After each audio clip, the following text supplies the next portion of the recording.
খুবই প্রত্যাশিত এই বৈঠকটি ছিল এবং গত ৭ মাস ধরে বাংলাদেশ এবং ভারতের যে সম্পর্কের টানাপোড়েন বলেন বা সম্পর্কের শিথিলতা বলেন, সবকিছু মিলে দুদেশের মানুষের যে টানটান উত্তেজনা ছিল, দুদেশের এই প্রধান উপদেষ্টা এবং ভারতের প্রধানমন্ত্রীর বৈঠকের বিষয়টি সেটি হয়ে গেছে। কিন্তু কি ধরনের আলোচনা হয়েছে সেটি এখনো প্রকাশ করা হয়নি, হয়তোবা প্রেস সচিব আমাদেরকে সেটি জানাবেন। তবে আমরা ধারণা করতে পারি গত বছর যখন অন্তর্বর্তী সরকারের দায়িত্ব হিসেবে প্রধান উপদেষ্টা দায়িত্ব নেয়, তারপরে তিনি কিন্তু জাতিসংঘের সাধারণ অধিবেশন অর্থাৎ সেখানে যুক্তরাষ্ট্রে তাদের দেখা হওয়ার কথা ছিল, খুব কাছাকাছি এসেও তারা কিন্তু দেখা হয়নি তাদের, বা কোনো কথা হয়নি।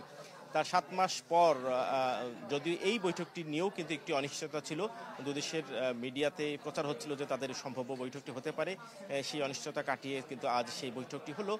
এখন দেখার বিষয় যে সেখানে কি ধরনের আলোচনা হতে পারে। তবে আমরা ডেপুটি প্রেস সেক্রেটারির সঙ্গে কথা বলেছি, উনি বলেছেন যে বাংলাদেশের সাবেক প্রধানমন্ত্রী শেখ হাসিনার ভারতে আশ্রয় দেওয়ার বিষয়টি এবং বাংলাদেশের সাথে যত ধরনের অমীমাংসিত বিষয় আছে বা যেসব ইস্যুর কারণে দুদেশের সম্পর্কের অবনতি হয়েছে বা সম্পর্কের ঢালাইয়ে দৃঢ়তা, নির্মাণে নিশ্চয়তা, প্রিমিয়ার সিমেন্ট, ঢালাইয়ের রাজা। মধ্যে তিক্ততা তৈরি হয়েছে, সেগুলো নিরসনে দুই সরকার প্রধান আলোচনা করলেও করতে পারেন এবং সুনির্দিষ্টভাবে কোন ধরনের এজেন্ডাগুলো বা কোন ধরনের ইস্যুগুলো নিয়ে মোদি এবং ইউনূস কথা বলেছেন সেগুলো কিন্তু এখনো প্রকাশ করা হয়নি।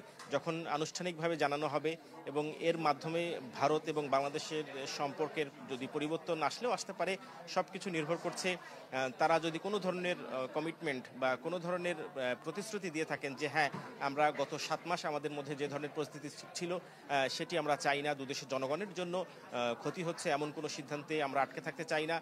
এই প্রায় ভারতের ১৫০ কোটি নাগরিক এবং বাংলাদেশের প্রায় ২০ কোটি নাগরিক তাদের সমস্যা সমাধানে, তাদের ব্যবসা বাণিজ্য বলেন বা তাদের অর্থনৈতিক স্বাধীনতা বলুন, সব কিছু মিলে দুই দেশে যাতায়াতের বিষয়টিও রয়েছে।